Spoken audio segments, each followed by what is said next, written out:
So this session, we want to learn about radius, ulna, and the bones that make up the hand. Okay.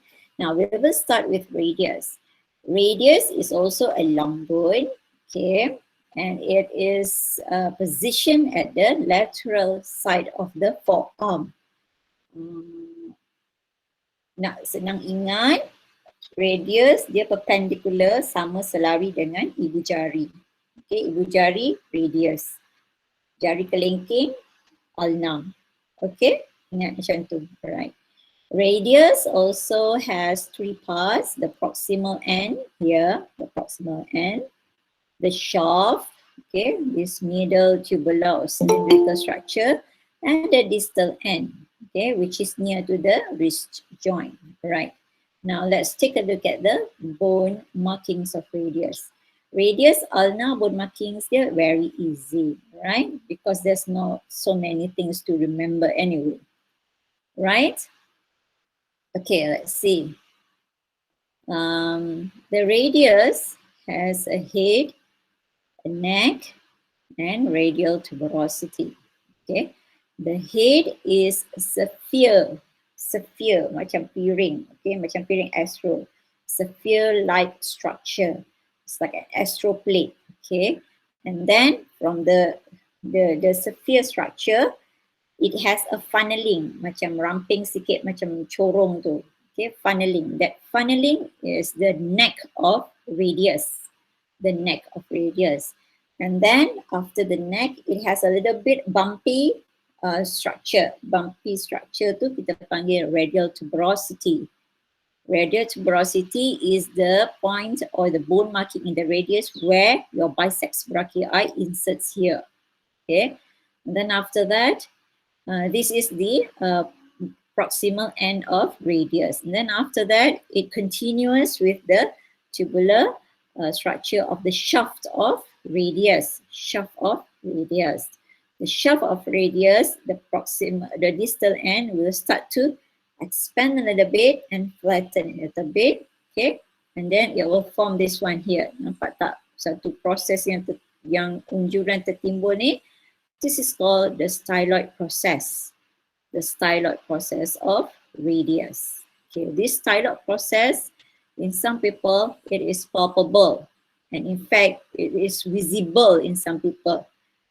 Say for example, saya tak berapa visible, tapi saya punya boleh palpable. You look at your hand. You look at your hand at the wrist joint. There should be two bumpy, bony notch kat sini. Okay. Kanan dan bukan kanan lah, lateral and medial, perpendicular to the thumb and perpendicular to the index finger, little finger. These two are styloid processes, but the one that belongs to the radius is this one, which is perpendicular to the thumb. Okay, saya punya tidak visible, but it is palpable. You can easily palpate, but if you are a chubby kind of person, it's very difficult to palpate. And then there's another one here. Nampak tak this bumpy structure here? Perpendicular to the little finger. This is also styloid process, but this one does not belong to the radius because radius kat sini kan, sebelah lateral. This one is on the medial side, so this one belongs to the ulna. Ulna also has styloid process. Okay, now the anterior surface of radius is a little bit flattened. Okay, and it has this very sharp anteromedial border kita panggil, ataupun setengah buku dia panggil interosseous border. Okay, interosseous border, sama je. You nak panggil anterolateral, you nak panggil interosseous, sama sahaja. Dia punya border ni nanti dia akan form interosseous membrane with ulna to ensure that these two bones, they don't displaced, they stick together like that. Okay, dia mesti dua-dua tu mesti macam ni, dia tak boleh seorang lari ke atas ke bawah, superior interior semua, no. Okay, so that is the function of interosseous membrane, and it will attach along the interosseous border or anterolateral and anteromedial border. Okay, alright. You look at the posterior part. you will see that, kejap sebelum tu, sebenarnya saya lupa. The distal end has two surfaces, yeah, the inferior surface, which will form articulation or join with the carpal bone, okay, and the medial surface, okay, or articular facet, medial articular facet, will form a joint with the ulna. And this joint here is known as the distal radio-ulnar joint. This joint here will be known as the wrist joint, okay, ataupun radio-carpal joint. Okay, this one kalau dalam buku dia panggil inferior articular facet. This one medial articular facet, sama je. Articular means articulation, whereby there is a connection between two bones. Facet is surface. Surface bahasa Inggeris. Facet is Latin. Bendanya sama, maksudnya sama. Maksudnya adalah permukaan, surface. Okay.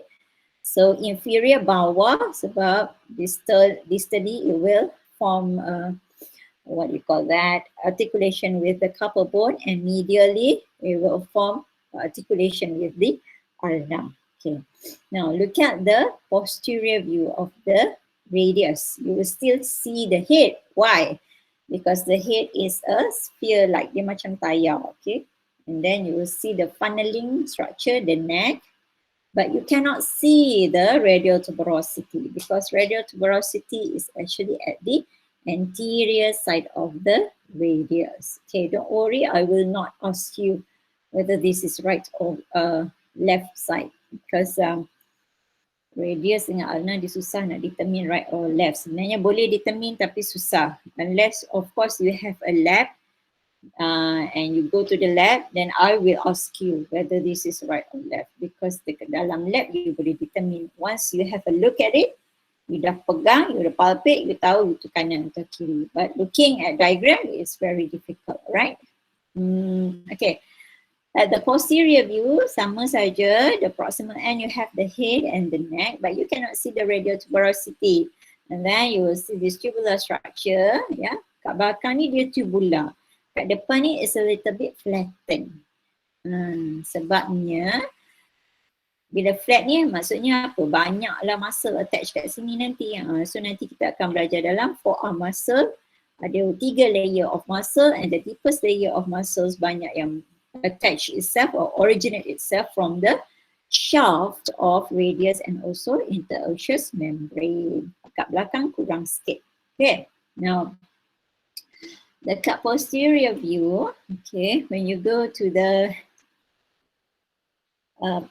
distal end of the radius, you will see few tubercles. Okay, tubercles ni kita panggil dorsal tubercle. Okay, dorsal tubercle ni is an important structure sebab nanti bila kita belajar neuroanatomy and kita belajar relation of nerve and tendon, tendon dan nerve tu dia lalu dekat in between the tubercle. But now it's not important for you to understand, but just you need to know that there is a tubercle, like there is such a thing as tubercle in the radius. Okay, and then you can also see the styloid process from posterior. Okay, this one no need lah for you, yeah. Okay, now let's go and have a look at the ulna. Ulna is also a long bone. It accompanies the radius on the medial side. Okay, radius lateral, ulna medial. Radius perpendicular, selaris sejajar dengan ibu jari. Ulna sebaris atau sejajar dengan little finger. Okay, so it is on the medial side. It also has the 3 parts similar with other long bones. Okay, the proximal end here, the shaft, and the distal end which is near the wrist. Right. Kita belajar bone markings of the ulna. Ulna, the proximal part of ulna, dia punya structure sangat unik, okay, because it doesn't resemble the common characteristic of long bone. Uh, the proximal part of ulna looks like a hook, a C shape, a hook. Okay, and that hook is called olecranon process. Olecranon process. Remember humerus ada olecranon fossa. This process akan masuk kat dalam fossa tu. So dia like hook like that. Okay, hook like that. So dia jadi macam tu. Okay, hinge joint or hinge joint. If you're American, hinge joint. If you UK, hinge joint. Okay, kalau you Melayu, apa? Tak tahu. Tak tahu. Alright. Because it is a hook like or a C shaped like, so dia ada dua notch. Satu notch atau dua proses. Satu dia ada satu notch. Notch is notch kan. Kalau kita terjun masuk swimming pool, terjun tu notch nama dia. Notch tu cavitation lah. Okay, dia macam melekuk macam tu kan ke dalam. Sebab dia C, dia ada dua proses, satu notch. Okay, so yang proses yang kat atas ni, okay, yang superior most ni is olecranon process. Proses yang kat bawah ni, yang inferior ni namanya coronoid process. That's why tadi, siapa tanya? Najiha yang tanya proses coronoid process tu. That's why I said, dalam anatomy tak boleh salah eja. We are referring to coronoid process of the what? Of coracoid process ke coronoid process, sebab it will point to different bone. Kalau coracoid process, scapula. Coronoid process, ulna. So hati-hati dengan ejaan. So nanti masa buat test online, ejaan double check. Okay, because I will not give mark to wrong spelling. Walaupun satu. Walaupun you nak eja coronoid, you eja conoid process. Kurang satu O. No marks kat situ. Okay? I'm so sorry. I am very strict on that because it will bring different meaning. Okay? And saya nak melatih you all sebagai future health professionals supaya menjadi professional. Professional ni dia detail, dia apa kita panggil dia meticulous, dia cerewet dan dia detail. Sebab you tak boleh salah satu pun nombor. Sebab kalau you salah satu nombor, registration patient, you dapat patient yang salah. And you will perform investigation yang salah, buat assessment yang salah, prescribe intervention yang salah, and at the end of the day, what is the outcome? Patient yang menjadi mangsa. Okay, now again, C-shaped structure at the proximal end of ulna. The superior one is olecranon process, the inferior one is coronoid process. The cavitation ini yang berbentuk cave ini seperti gua is trochlear notch. Okay, it is a notch, namanya trochlear notch. Shut up. Okay, and then you have this articulation, articular facet, nampak tak yang warna biru ni? Kecil je, rounded. This facet will articulate with the radial head tadi. Radial head. Okay, you can imagine now, you have to look at your Netter's clinical key, then only you will see. Right? Then this proximal end will continuous with the shaft of ulna. Okay, and then the shaft of ulna has three borders: the anterior border, interosseous borders, sebelah medial, sebelah lateral, and also posterior border. It has three surfaces: anterior surface, medial surface, and posterior surface. This one I usually will teach during lab, but since you do not have lab, it is going to be very difficult. Because learning from diagram is not similar with learning by hand. So this one you can just redundant lah. I will not ask you, don't worry, I'm not that mean. I know how to justify your learning process, okay? Your assessment pun will be justifiable according to your learning process. Don't worry. Okay. Okay, now look at the distal end. The distal end also has a start-up process, as I told you. In radius kan, radius ada start-up process, ulna pun ada start-up process. So if you look at your wrist, your own wrist, you palpate sendiri, boleh tak rasa kedua-duanya? If you can feel both the start-up processes of radius and ulna, that means you ada BMI yang bagus lah. If you cannot feel it, then kena exercise lah. Right? And then you see at the end of the distal part of the ulna, nampak tak articulation facet ni? Articular facet ni. Okay, this articular facet sama macam articular facet dekat radius. Dia ada lateral facet dan inferior facet. The inferior articular facet will articulate with the carpal bone forming the wrist joint, and the lateral articular facet will articulate with the radius tadi, okay, and then to form this radio-ulnar joint. Okay.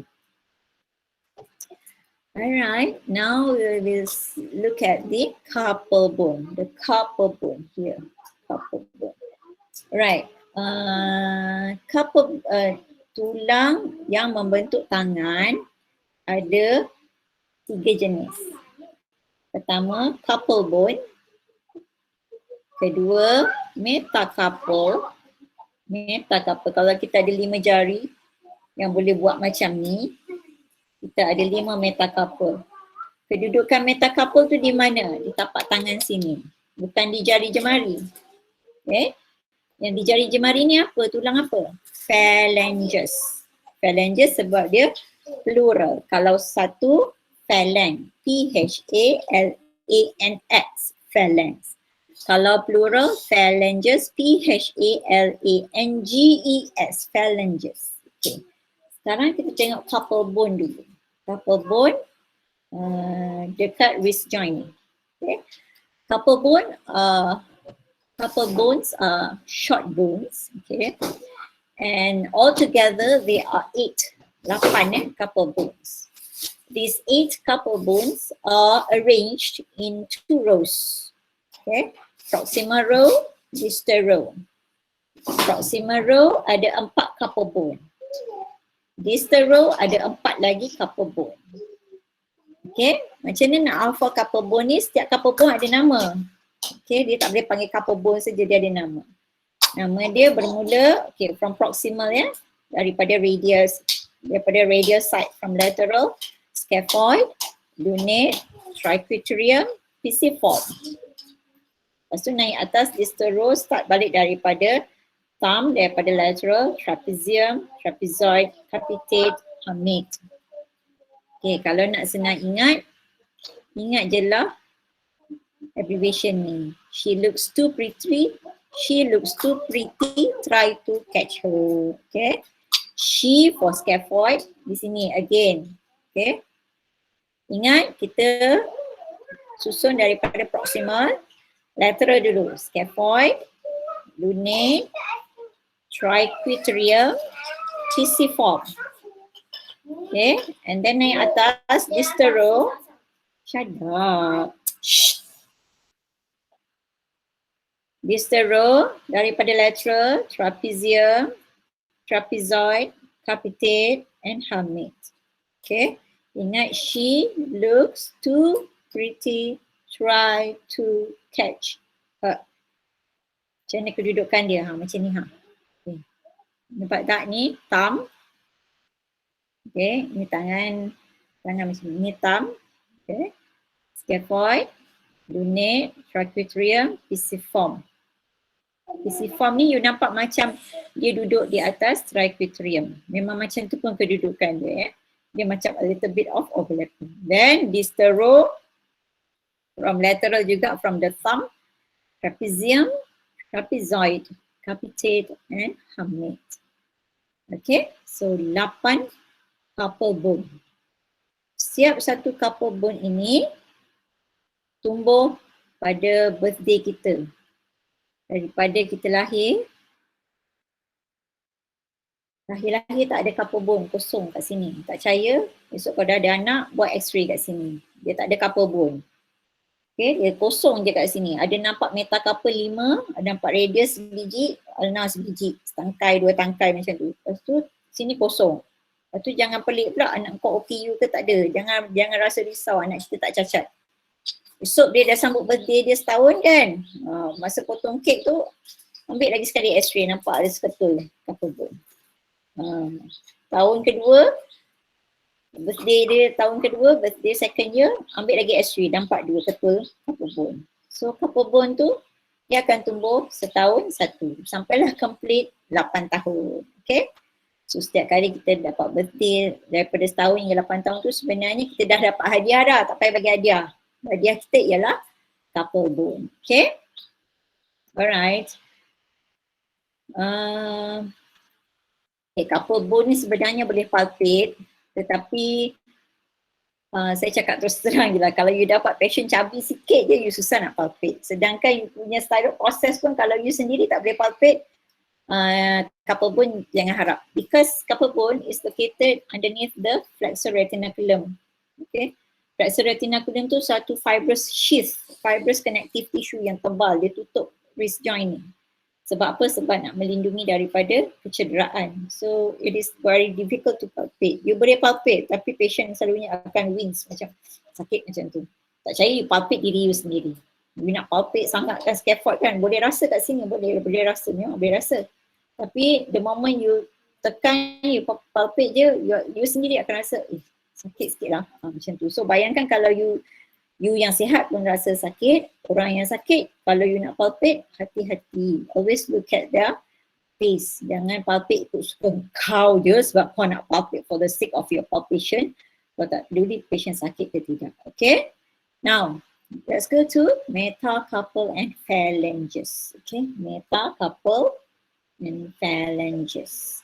Metacarpal and phalanges, they are both long bones. Okay?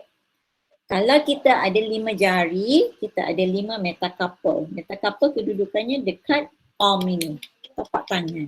Okay. Yang ni boleh palpate.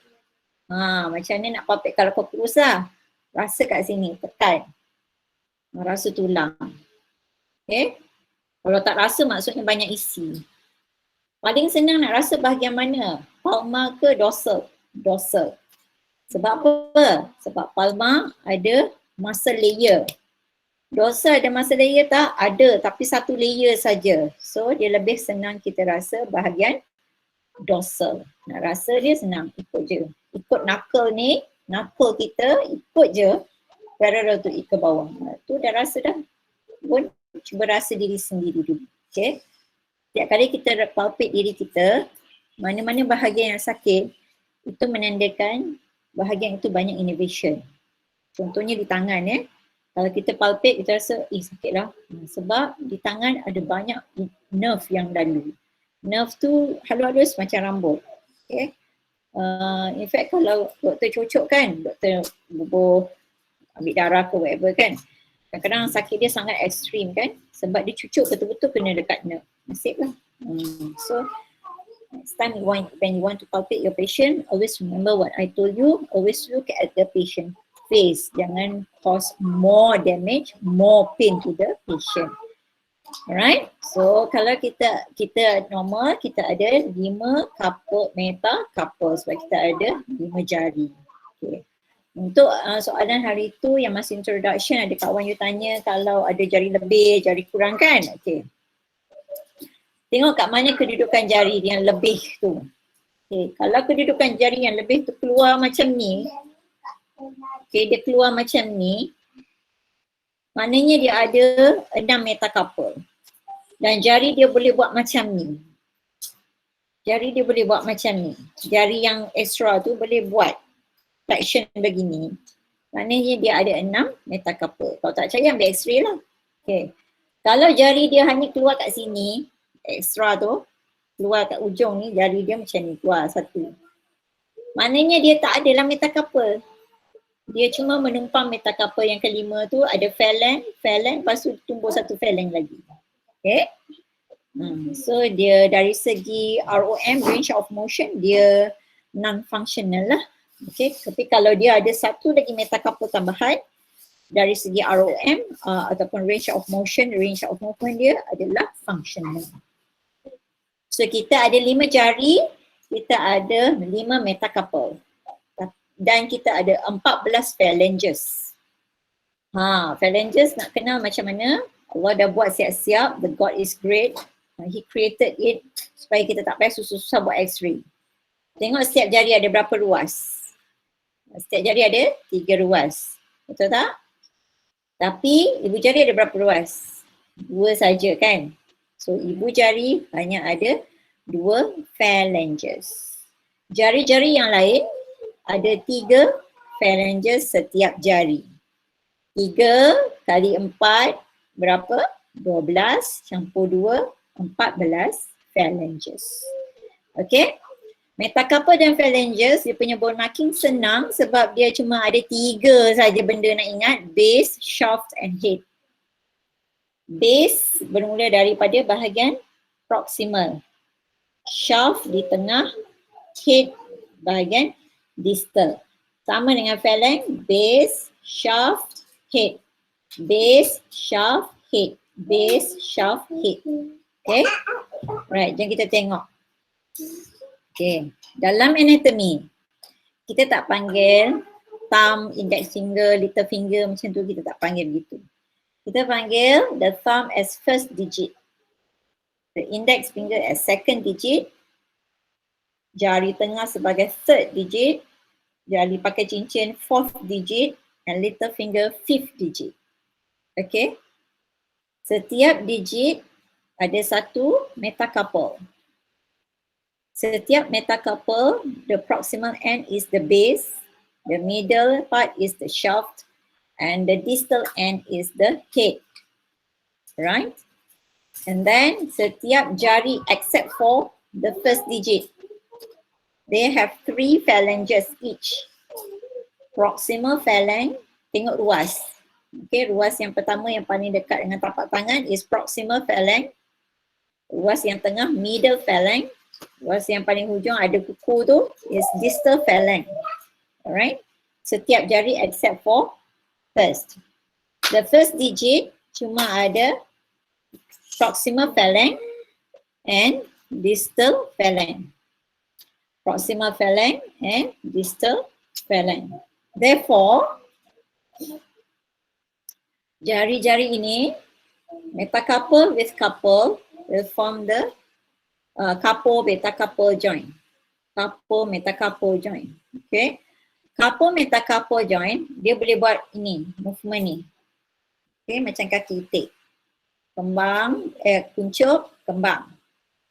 Kuncup, kembang. Ataupun terminologi yang betul ialah ADD, adduction and abduction. Okay. Adduction or abduction. Itu adalah MCJ. C carpo, MC metacarpo, J joint. Okay, carpo metacarpo joint. CMCJ between the carpal bone, distal row, and the metacarpal. Between the metacarpal and the proximal phalanges, okay, all digits, it will form metacarpal phalangeal joint. MCPJ. MC metacarpal, P phalangeal, J joint. Metacarpal phalangeal joint can do flexion, extension. Flexion, extension. Okay. Alright, then first digit dulu sebab first digit ada 2 phalanges je. Okay. Proximal and distal phalanx will form interphalangeal joint. Interphalangeal joint can do flexion, extension. Flexion, extension. Okay. The rest of the digit 2, 3, 4 and 5, they have 3 phalanges kan? So they have proximal interphalangeal joint dekat ruas yang paling bawah ni. PIPJ, proximal interphalangeal joint. Proximal interphalangeal joint, PIPJ. Okay. So they also can do flexion, extension. Second ruas tu, ruas yang kedua yang atas yang dekat dalam kuku is distal interphalangeal joint between the middle phalanx and the distal phalanges of second, third, fourth and fifth digit. They can do also flexion and extension.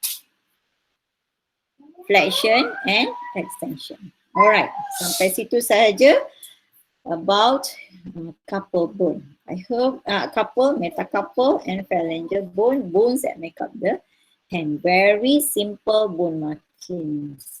Okay, the base, the shaft, the head for metacarpal and phalanges. Cuma ingat the phalanges of the first digit, we only have two phalanges, proximal phalanx and distal phalanx. The rest kita ada tiga phalanges, proximal, middle and distal phalanges. Therefore, the first digit only have IPJ, interphalangeal joint, but the rest, the other four digits have PIPJ and DIPJ, referring to proximal interphalangeal joint and distal interphalangeal joint. All digits have MCPJ, metacarpal phalangeal joint, metacarpal phalangeal joint, and between the carpal and metacarpal we have C and CJ.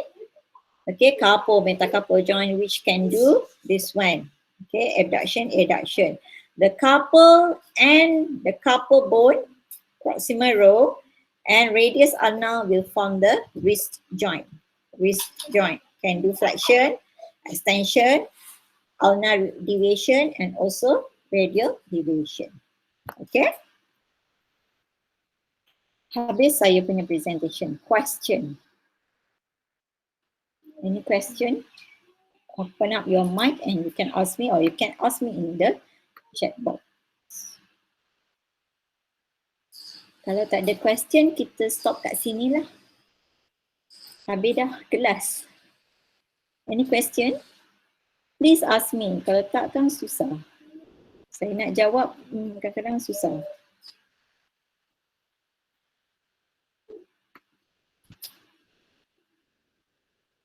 Okay, if there is no question, I assume everybody is okay with the with the bone markings of humerus, radius, ulna, and the bones that make up the hand. Okay, so therefore I think I can stop here. Okay.